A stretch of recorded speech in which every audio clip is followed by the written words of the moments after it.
The rope that held the rope hung like a question mark against the coral face of Hacksaw Ridge, its fibers already showing the strain of a morning that had gone wrong from the first light. Desmond Doss tested the knots one more time, his fingertips reading the texture of hemp that would either hold or snap under the weight of wounded men. 70 feet below, the aid station buzzed with controlled chaos. Stretcher bearers moving in practiced choreography, medical supplies arranged in neat rows that somehow never seemed adequate. From the cliff edge, he could see the entire sweep of the Okinawan coastline stretching toward the hazy morning sun. April 1945 had brought unseasonable rain to the island, turning every slope into a treacherous puzzle of mud and loose rock.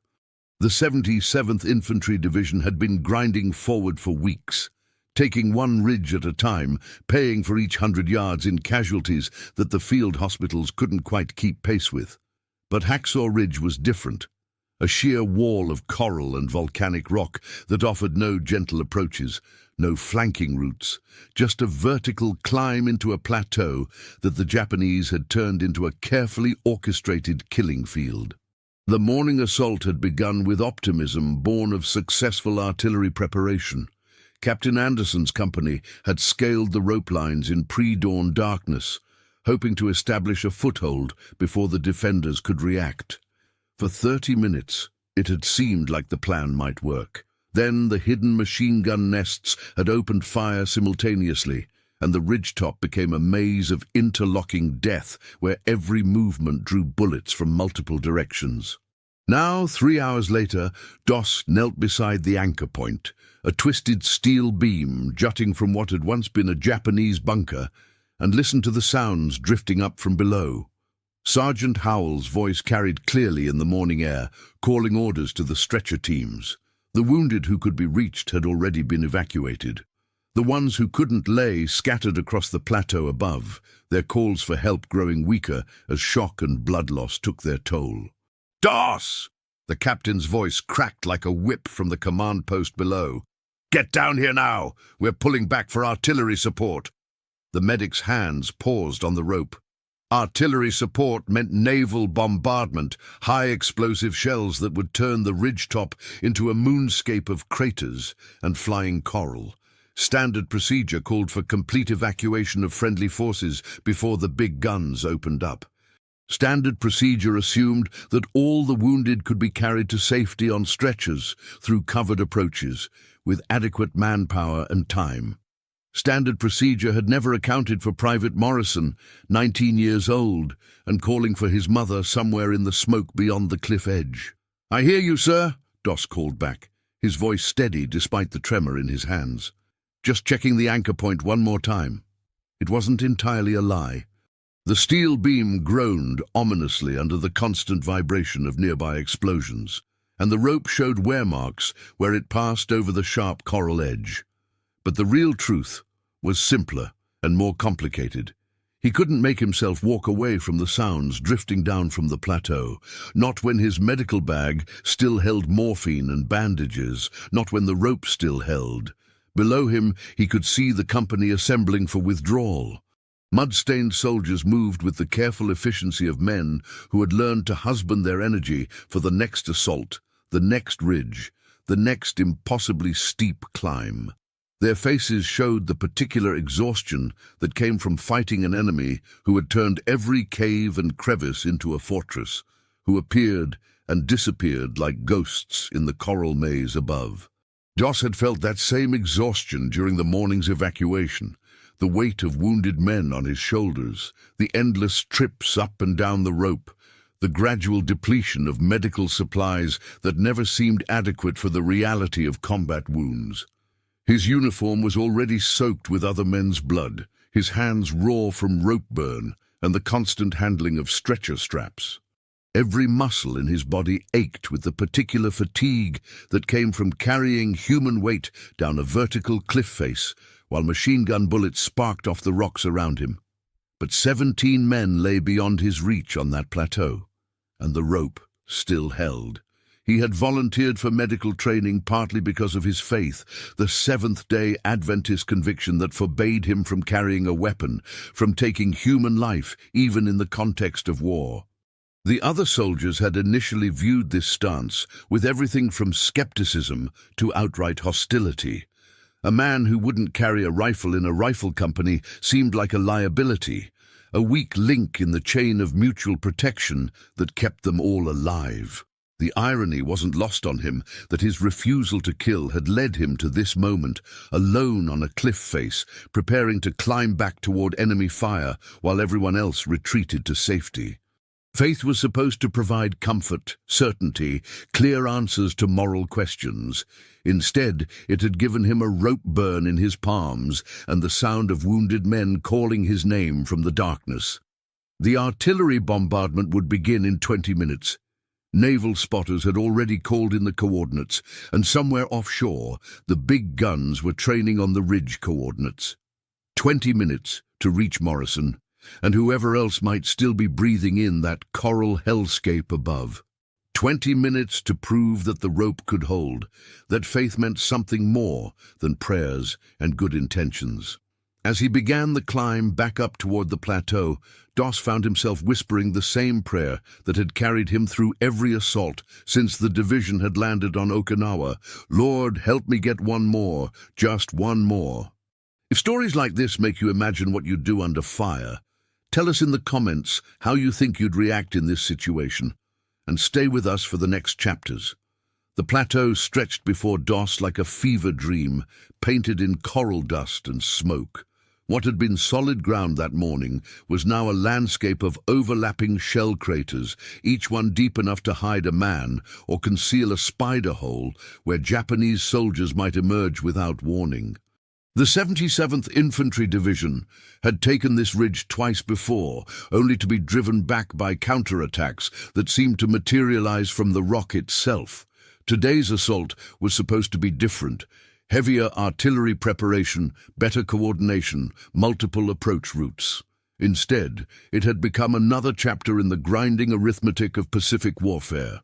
Yards gained, lives lost, and the constant question of whether any piece of ground was worth the cost in stretcher cases. Doss low-crawled toward the sound of labored breathing, his medical bag dragging behind him through the coral rubble. The Japanese had gone silent after the morning's firefight, but he could feel their presence in the way sounds seemed to echo strangely among the shattered trees and collapsed bunkers. They were watching, waiting, conserving ammunition for targets that mattered. A single medic moving across open ground might not be worth revealing their positions, or they might cut him down the moment he made himself visible against the skyline. Private Morrison lay wedged behind a fallen palm tree, his trouser leg dark with blood that had already begun to clot in the island heat. The young soldier's face was grey with shock, his breathing shallow and rapid. When he saw Doss approaching, his eyes focused with the desperate intensity of a drowning man spotting a life preserver. "Doss?" Morrison's voice was barely a whisper. They said everyone pulled back. "Just you and me now, son." Doss was already working, his hands moving with the practiced efficiency of countless training exercises and too many real casualties. Tourniquet above the mangled knee, pressure bandage over the shrapnel wounds. A careful injection of morphine that would dull the pain without stopping Morrison's heart. The work was familiar, almost meditative in its precision. But every few seconds Doss found himself glancing toward the cave mouths and collapsed bunkers that dotted the plateau. The Japanese defenders had spent months preparing this position, turning natural coral formations into interlocking fields of fire. During the morning assault, soldiers had seemed to appear from solid rock, firing from positions that aerial reconnaissance had never detected. "Can you hold onto my shoulders?" Doss helped Morrison into a makeshift harness fashioned from stretcher straps. "We're going to take this nice and slow." The journey back to the cliff edge took 20 minutes of careful movement, timing their progress with the distant rumble of American artillery striking Japanese positions further inland. Morrison bit down on a piece of wood to keep from crying out as they navigated around shell craters and the debris of the morning's assault. Twice they froze as voices echoed from hidden positions, and once a sniper's bullet cracked past Doss's ear, close enough that he felt the heat of its passage. At the rope, Doss fashioned a more secure harness and began the delicate process of lowering Morrison toward the aid station below. The wounded soldier's weight nearly pulled him over the edge, and for a terrifying moment the steel beam groaned and shifted under the strain. But it held, and willing hands at the bottom guided Morrison's stretcher away from the cliff face. 1 down, 16 to go. From his position at the cliff edge, Doss could see the evacuation proceeding below. Captain Anderson stood near the command post radio, his face grim as he coordinated with higher headquarters. The naval bombardment had been delayed, some problem with target verification, but it was still coming. The ridge would be pounded flat by high explosive shells, and anything still living on the plateau would be vaporized in the barrage. The sensible thing would be to rappel down the rope and rejoin his unit. He had already done more than duty required, more than anyone expected from a medic who refused to carry a weapon. The after-action report would note his courage, probably recommend him for a decoration. Men would tell stories about the medic who went back up when everyone else came down. But Sergeant Martinez was calling for help from somewhere near the center of the plateau, and Corporal Johnson's voice had gone silent after calling for a medic near the eastern approach. The rope still held, his medical bag still contained supplies, and the naval bombardment was still 30 minutes away. Doss began the climb back up. The second trip felt different, more dangerous, but also more routine. His hands knew the rope now, understood exactly how much weight the anchor point would bear. His eyes had adjusted to reading the plateau's new geography of craters and debris. Most importantly, he had developed a rhythm for moving across ground where every step might draw fire from invisible watchers. Martinez lay pinned under a fallen beam near what had been a machine gun position. Shrapnel had peppered his back and legs, but he was conscious and able to help with his own evacuation. As Doss worked to free him, the sergeant grabbed his arm with surprising strength. "Why'd you come back up here?" Martinez's voice carried a mixture of gratitude and disbelief. "Captain ordered everyone down." Doss paused in his work, wiping sweat from his forehead with a sleeve that was already soaked through. The honest answer was that he didn't entirely know why he kept climbing back up the rope. Training played a part, the medical corps creed about never leaving wounded on the battlefield. Faith was involved somehow, though he couldn't articulate exactly how prayer translated into action under machine gun fire. "Because you're still up here," he said finally, "and the rope still holds." As they made their way back toward the cliff edge, Doss realized he was beginning to think differently about the plateau and its hidden dangers. The Japanese positions were oriented toward repelling direct assault, not picking off individual targets, moving carefully among the crater fields. Their machine guns had excellent fields of fire along the approach routes, but limited coverage of the dead ground between shell holes. A man who moved patiently, who used the terrain instead of fighting it, might survive longer than anyone had a right to expect. The naval bombardment was now 20 minutes away. The rhythm of rescue had become almost mechanical by the time Doss lowered his fourth casualty over the cliff edge. Climb up, low crawl to the wounded man, apply field medicine with whatever supplies remained, fashion a harness from stretcher straps, make the agonizing journey back to the rope, and lower another life toward safety. His hands had developed a steady tremor from rope burn and exhaustion, but muscle memory carried him through the motions when conscious thought became too difficult. Private Chen lay semi-conscious near a blasted tree stump, delirious with blood loss, but still trying to joke about missing his grandmother's cooking.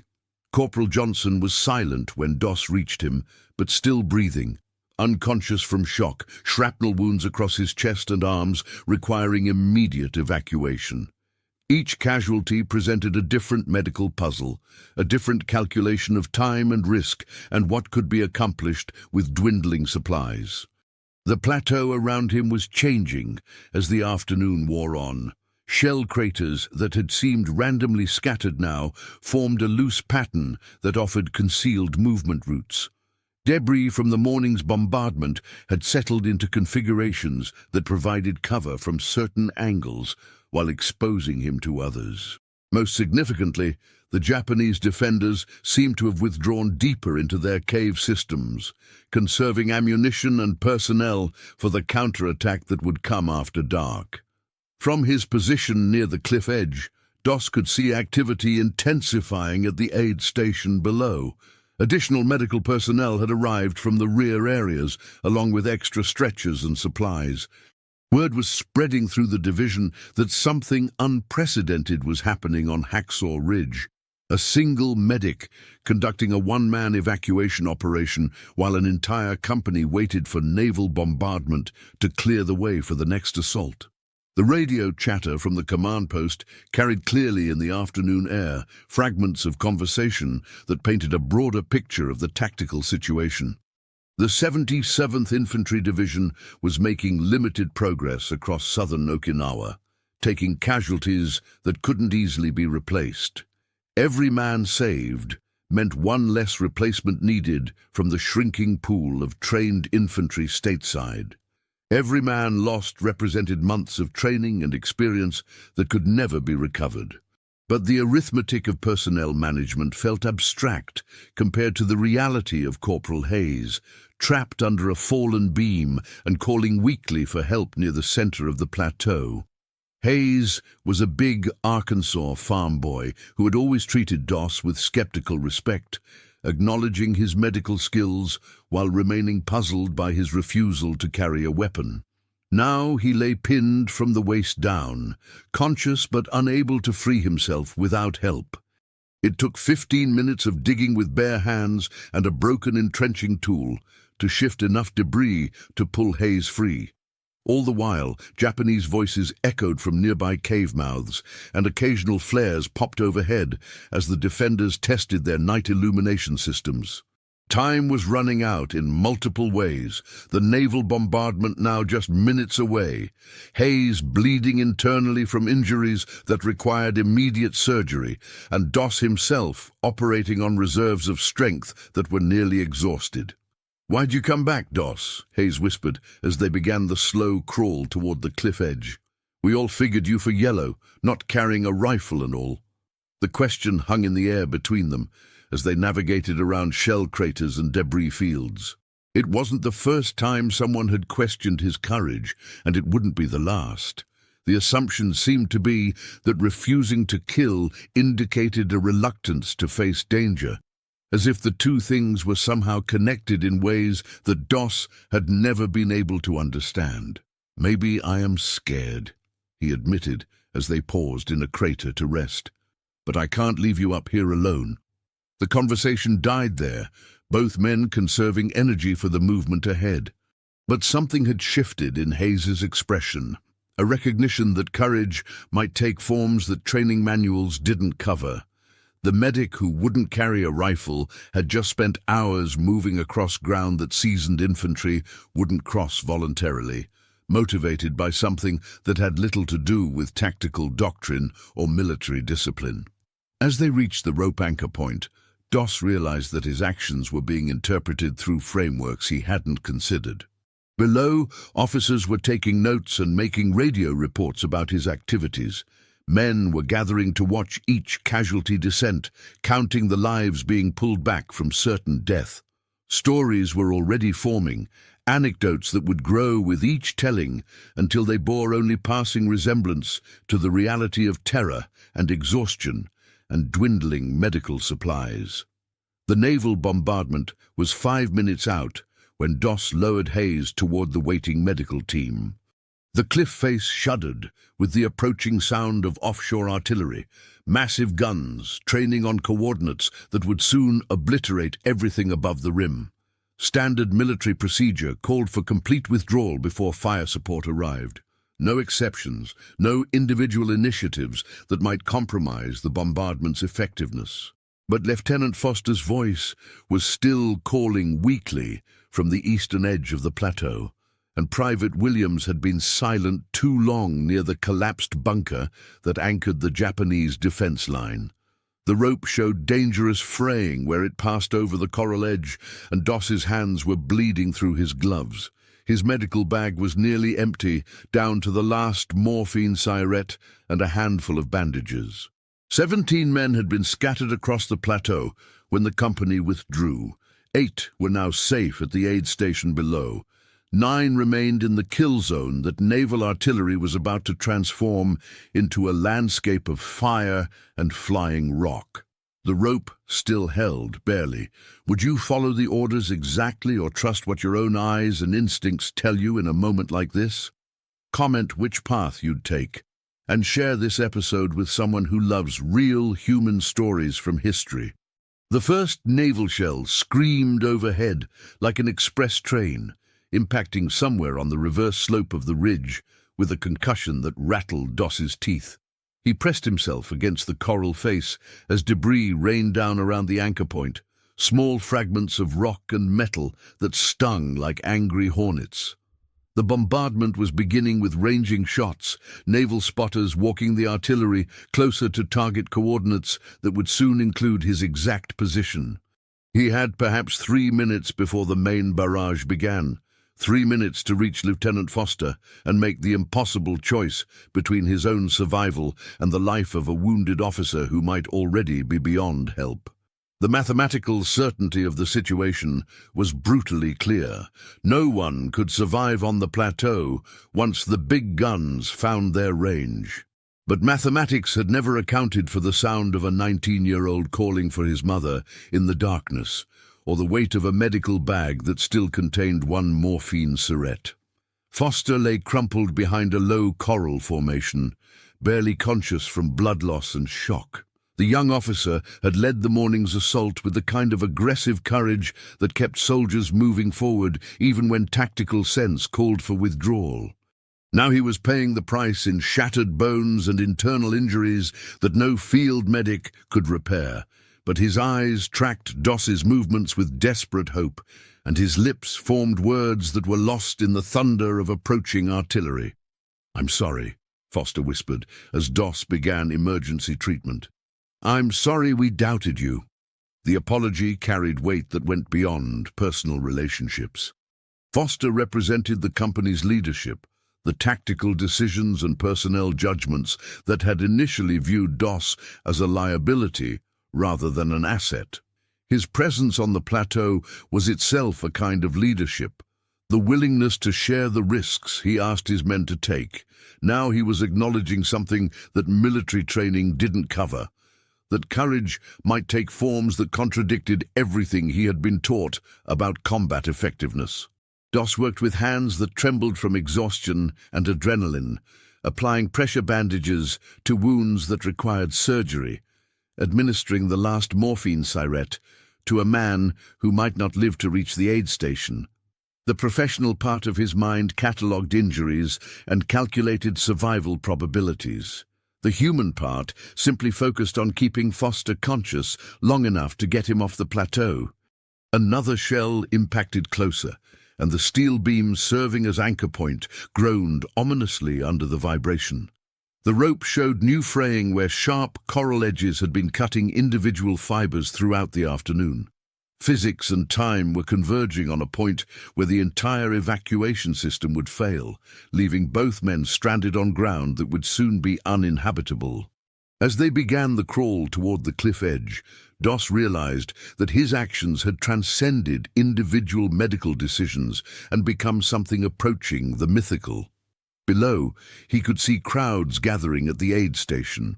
Not just medical personnel, but officers and enlisted men from other units who had come to witness the impossible evacuation. Radio chatter had spread word throughout the division that a single medic was conducting a one-man rescue operation under conditions that defied every principle of tactical common sense. But the reality felt nothing like heroism. It was sweating terror, punctuated by moments of pure mechanical focus, the grinding repetition of medical procedures performed with inadequate supplies under impossible conditions. Each trip up the rope required conquering the accumulated fatigue of previous climbs. Each casualty evacuation meant calculating risks that training had never covered. Each decision to continue rather than retreat felt less like courage than stubborn inability to walk away from responsibility. The rope anchor point was failing when they reached it. Individual strands had parted under stress, and the steel beam showed hairline cracks that spoke of imminent structural collapse. Doss fashioned a final harness from his own equipment straps and began lowering Foster toward safety with hands that could barely grip the fraying hemp. Halfway down, the rope parted. For a terrifying instant, Foster's stretcher swung free against the cliff face, held only by secondary lines that Doss had rigged as backup safety measures. Below, medical personnel scrambled to position additional support as the wounded officer's weight tested knots that had been tied with shaking hands and inadequate equipment. The improvised rescue system held by margins so narrow that they seemed to violate the basic laws of physics and engineering. When Foster's stretcher finally reached the bottom, willing hands immediately carried him towards surgical facilities that might save his life. The crowd at the aid station looked up toward the cliff edge where Doss sat slumped against the coral face, his hands bleeding through destroyed gloves, his uniform shredded by hours of crawling through debris fields. The naval bombardment was reaching crescendo, massive shells impacting across the plateau in patterns designed to eliminate every trace of organized defense. The ridge that had cost so many lives to take was being systematically obliterated by firepower that would allow the next assault to proceed against broken ground and demoralized survivors. 17 men had been scattered across the plateau when the company withdrew. 15 were now safe at the aid station below, receiving medical treatment that would allow most of them to survive their wounds. 2 remained somewhere in the hell of high explosive and flying coral that the plateau had become. The rope was gone, the anchor point destroyed, and Doss himself was operating on reserves of strength that had been exhausted hours ago. Standard procedure called for immediate withdrawal to safe distance from the bombardment. Military discipline demanded obedience to orders that had been clear and unambiguous, but he could hear someone calling for help through the thunder of naval gunfire. The secret that Desmond Doss never shared, the truth that no citation would ever capture, was how many times he nearly stopped. Not from enemy fire or physical exhaustion, but from the weight of realization that what he was doing had moved beyond medical duty into something that defied rational explanation. Each trip back up that rope had required conquering not just fear, but the growing understanding that he was attempting something that military doctrine said was impossible. During the evacuation of Private Williams, the 16th man, Doss had reached his breaking point. Williams lay unconscious near a collapsed bunker, his breathing so shallow that death seemed inevitable regardless of medical intervention. The plateau around them was being systematically destroyed by naval bombardment, each shell impact closer than the last, debris falling like hail around their position. For 30 seconds, Doss had simply knelt beside the unconscious soldier and wept. Not from physical pain or fear of death, but from the accumulated weight of responsibility that no training had prepared him to carry. 17 wounded men had been scattered across this plateau, and somehow he had become the only thing standing between them and abandonment to enemy fire and friendly artillery. The breaking point had come when he realized that Williams might die anyway, that all the risk, all the impossible climbs back up that fraying rope might result in lowering a corpse to the aid station below. Medical training taught triage, the cold calculation of resources versus probability of survival. Williams's injuries were severe enough that standard procedure would have classified him as expectant, beyond immediate help, to be treated only after more promising cases received attention. But Williams was breathing, however faintly, and the rope still held. What followed was 15 minutes of the most precise medical work Doss had ever performed. Every technique from training focused on stabilizing a patient who should have been beyond help. Emergency tracheostomy performed with a pocket knife sterilized in shell crater water. Pressure bandages applied with strips torn from his own uniform. The last of his medical supplies expended on a man who might not survive the evacuation descent. The journey back to the cliff edge had been a nightmare of coordination between medical stabilization and tactical movement. Williams required constant attention to maintain his airway, but the bombardment forced them to take cover every few minutes as naval shells walked closer to their position. Twice, Doss had to choose between protecting his patient from debris and maintaining the medical intervention that kept him breathing. At the rope, what remained of it, he faced a technical problem that no manual had covered. The anchor point was failing, the hemp strands parting one by one under accumulated stress. Williams needed a stabilized descent to survive the evacuation, but the equipment was disintegrating in real time. Every knot might be the one that failed. Every foot of descent might be the last before the entire system collapsed. Doss solved the problem by rappelling down with Williams in a shared harness, using his own body weight to control the descent while maintaining medical stabilization throughout the drop. For 70 feet of vertical cliff face, he served simultaneously as medic, rescue technician, and life support system for a man who might die in his arms before they reached bottom. When they finally touched down at the aid station, Williams was still breathing. Barely, but breathing. Medical personnel immediately took over his care, rushing him towards surgical facilities while Doss collapsed against a supply crate, his hands too damaged to release their grip on the rope fragments. That was when Captain Anderson had approached with the radio message from division headquarters. Word of the evacuation had reached higher command levels, generating interest from officers who dealt in statistics and citations rather than individual lives. They wanted confirmation, exactly how many casualties had been evacuated, what were the tactical circumstances, how should the action be documented in official reports. Doss had stared at the captain for a long moment, his mind struggling to translate the reality of bleeding hands and terrified prayers into the language of military efficiency. 17 men scattered across a kill zone, 16 trips up a rope that should have failed hours ago. One morphine syringe stretched across cases that required surgical intervention, a steel beam anchor point that held by margins too narrow to measure. "I think it was about 15, he had said finally, his voice barely audible over the continuing bombardment. The number was wrong. He knew it was wrong, even as he spoke, but it was the closest he could come to articulating what had happened on that plateau. 17 men rescued became 15 in his official statement, not from modesty, but from the impossibility of explaining how the rope had held, how his supplies had stretched, how men had survived injuries that should have been fatal. Later, when the Navy Cross citation was written and the stories began to spread through the Pacific theater, the number would change again. Witnesses would remember differently, statistics would be adjusted, and the legend would acquire the clean narrative structure that military heroism required. But Doss would always remember the secret truth, that what happened on Hacksaw Ridge was less about courage than about the stubborn refusal to accept that some men were beyond help. The plateau fell silent as the naval bombardment reached its climax, systematic destruction that would allow the next assault to proceed against broken ground. 17 stretchers lay in neat rows at the aid station, 16 bearing men who would survive to see home again.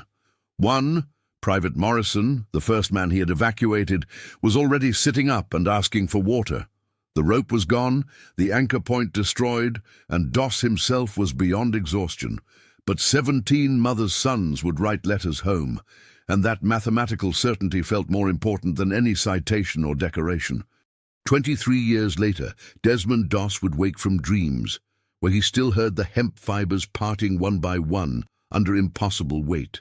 The nightmares weren't about enemy fire or falling shells. They were about the sound of that rope giving way, about hands too damaged to grip, about the choice between his own survival and one more trip up a cliff face that defied every principle of tactical sense. He had retired from government work by then, living quietly in Alabama with memories that civilian life could never quite accommodate. The Navy Cross hung in a simple frame on his bedroom wall, but visitors who asked about the citation received only modest deflections about doing what anyone would have done under the circumstances. The truth was more complicated and less comfortable, that what happened on Hacksaw Ridge had established a standard of responsibility that no man should be asked to carry. But on spring mornings, when rain drummed against his roof, when the smell of wet rope drifted up from his tool shed, the plateau would return with perfect clarity. 17 men scattered across broken ground, a steel beam anchor point groaning under accumulated stress. The mathematical certainty that the next trip up that rope might be the one where everything failed. The official after-action report had compressed the evacuation into 3 clean paragraphs: tactical situation, individual initiative, and casualty statistics that formed the basis for a decoration recommendation. Military historians would later analyze the action in terms of courage and faith, heroism under fire, the extraordinary achievement of an unarmed medic who refused to abandon wounded comrades. What the reports never captured was the weight of small decisions, each one requiring the choice between personal safety and responsibility for lives that hung by margins too narrow to measure. The decision to tie one more knot when the rope was obviously failing. The choice to expend the last morphine syringe on a man who might not survive evacuation. The moment when tactical sense demanded withdrawal, but the sound of someone calling for help made withdrawal impossible. Dr. Sarah Morrison, formerly Private Morrison of the 77th Infantry Division, had visited twice over the years, always insisting that she owed her medical career to a rope that held when physics said it should have failed. Her letters arrived regularly, updates about children and grandchildren who existed because a skinny medic from Virginia had refused to accept that some men were beyond help. The mathematics of lives saved and children born had become too complex to calculate, extending forward through generations that would never know how narrowly they had escaped non-existence. The other survivors maintained a loose correspondence, Christmas cards, and occasional reunions where they talked around the edges of what had happened on that plateau. None of them dwelled on the details, the sound of their own voices calling for help, the weight of being carried when they couldn't carry themselves, the specific texture of coral dust and blood that had defined the landscape of their rescue. But they shared an understanding that went deeper than gratitude. What Doss had accomplished on Hacksaw Ridge had established a standard of human responsibility that changed how they thought about obligation and sacrifice. Not because they were expected to match his actions, but because they had witnessed the possibility that ordinary men might transcend the calculations of survival when confronted with the choice between safety and duty. The rope fragment that Doss kept in his desk drawer, 6 inches of frayed hemp saved from that morning's evacuation, served as a private reminder of how narrow the margin had been. Not just between success and failure, but between the legend that history recorded and the reality of bleeding hands wrapped around fibers that parted one by one under impossible weight. Visitors who knew the story often asked about faith, about how prayer had sustained him through the impossible evacuation. The question always made him uncomfortable, not because faith hadn't been important, but because it reduced complex motivation to simple explanation. Faith had been part of the decision to keep climbing that rope, but so had stubbornness, training, and the inability to walk away from responsibility. The prayers he remembered most clearly weren't requests for protection, but desperate negotiations. Lord, let it hold just once more, just once more. On his final visit to the Veterans Hospital, Doss had encountered a young medic recently returned from Vietnam, struggling with memories that civilian life couldn't accommodate. They had talked for hours about the weight of decisions made under fire, about the impossibility of explaining to others what it meant to carry responsibility for lives that hung by margins too narrow to measure. "Did you ever wonder if you could have saved more?" the young medic had asked. Doss had considered the question for a long time before answering. 17 men scattered across a kill zone, 16 trips up a rope that defied every principle of engineering and common sense, one anchor point that held by margins that still seemed miraculous decades later. "Every day," he had said finally. But the rope held as long as it could. When spring rain drummed against his windows now, when the smell of wet hemp drifted up from his workshop, Doss would think about the weight of small decisions and the mathematics of lives saved versus lives that might have been saved with one more trip up that impossible cliff face. The legend spoke of miracles and extraordinary courage, but the memory was simpler and more complicated. A rope that held when it should have failed, hands that gripped when they should have let go, and the choice between safety and responsibility made 17 times in a single afternoon. The morning after his funeral, a package arrived at the local Veterans of Foreign Wars post. Inside, wrapped in tissue paper, was 6 inches of hemp rope and a note in Doss's careful handwriting. "For men who understand the weight of holding on when everything says to let go." If this story reminded you that behind every medal there's a human being carrying memories we'll never fully see, subscribe to the channel, tell us which country you watch from, and invite someone to revisit history with us in the next story.